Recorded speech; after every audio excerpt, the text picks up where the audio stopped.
Ці люди можуть піднятися на Еверест без кисневих балонів, а ці затримують дихання на 13 хвилин і пірнають на 70 метрів. А ось ці їдять сало на сніданок, обід і вечерю і живуть до 100 років.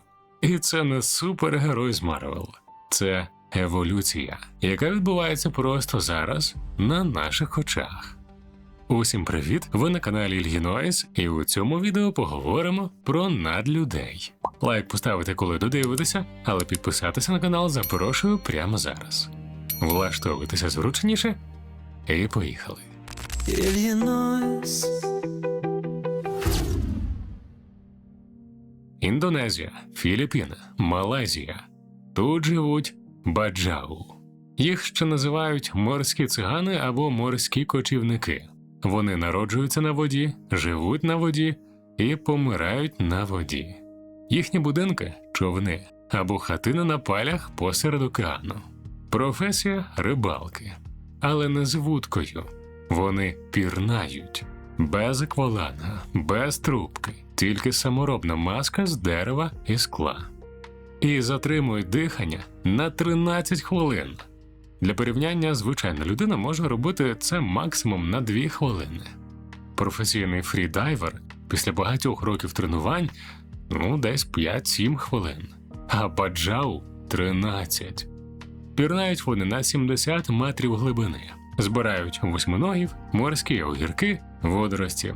Проводять під водою 5 годин на день. Це 60% робочого часу. Як? Секрет у селезінці.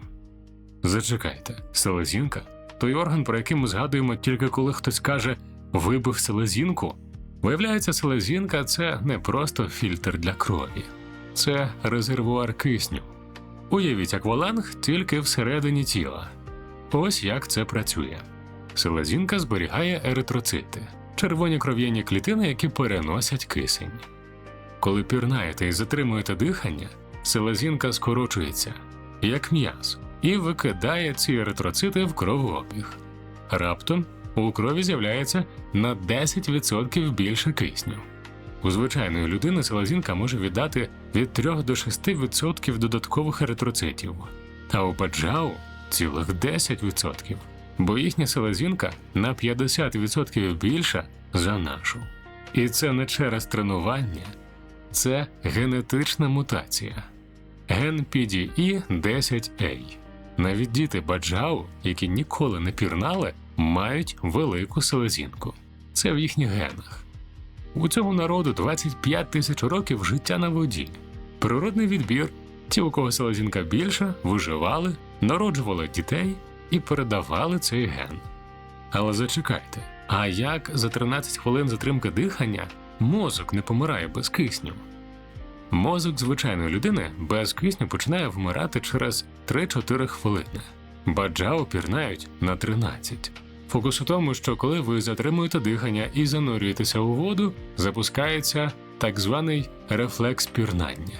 Це є у всіх ссавців, серце сповільнюється із 70 до 30 ударів на хвилину.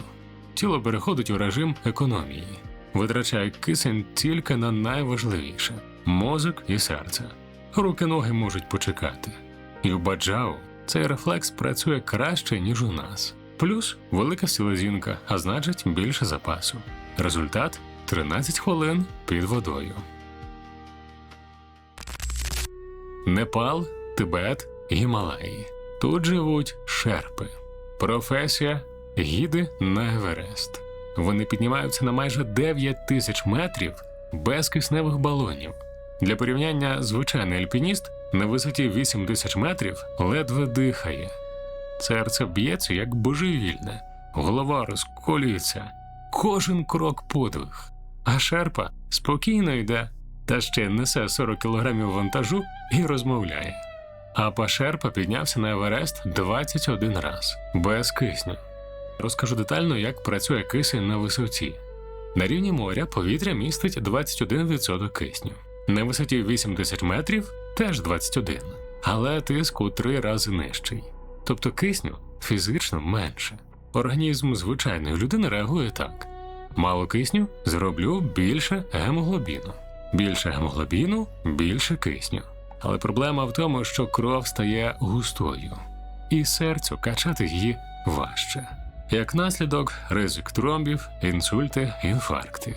Гірська хвороба. Люди помирають на Евересті не від холоду, а від нестачі кисню. Ну а шерпи, запитаєте ви? У них менше гемоглобіну, ніж у нас, але вони використовують кисень ефективніше. Усе через ген EPA-S1. Він регулює, скільки гемоглобіну робити. У шерпів мутація цього гена. Як результат, кров не густішає. Вони народжуються із цією перевагою. Навіть немовля шерпи на висоті 4000 метрів дихає легше, ніж дорослий європеєць. І найдивніше, ця мутація з'явилася дуже швидко. Тибетці живуть у горах 25 тисяч років, але мутація закріпилася лише за 3000 років. Це найшвидша еволюція в історії людства. Для порівняння, білий колір шкіри у європейців закріпився за трохи більше ніж 10 тисяч років, а засвоєння лактози, молока у дорослих, за трохи більше ніж 7 тисяч років.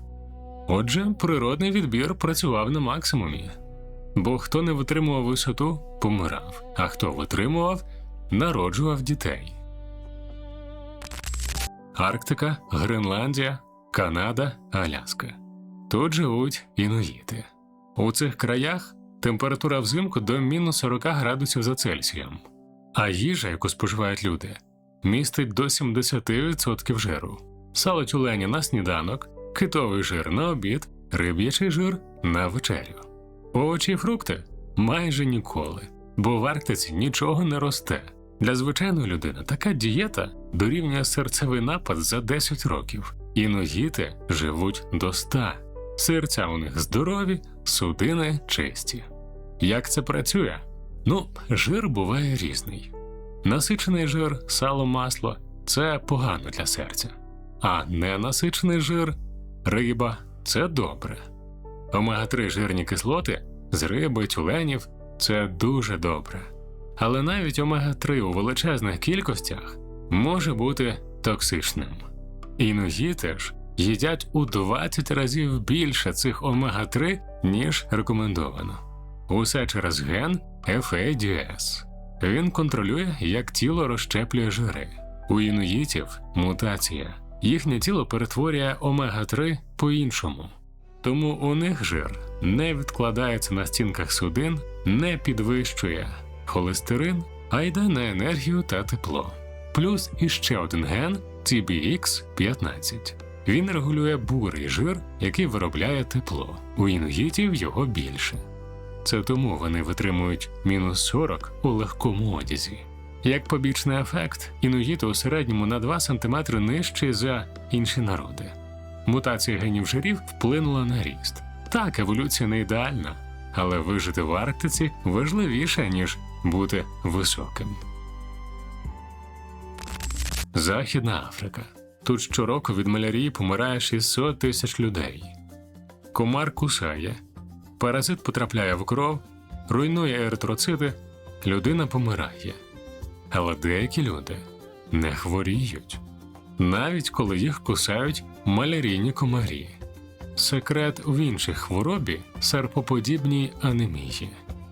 Дивіться, нормальний еритроцит – круглий і м'який, а в людей із серпоподібною анемією еритроцити викривлені як серп. Вони застрягають у судинах, викликають біль, кризи і ранню смерть. Але ось парадокс.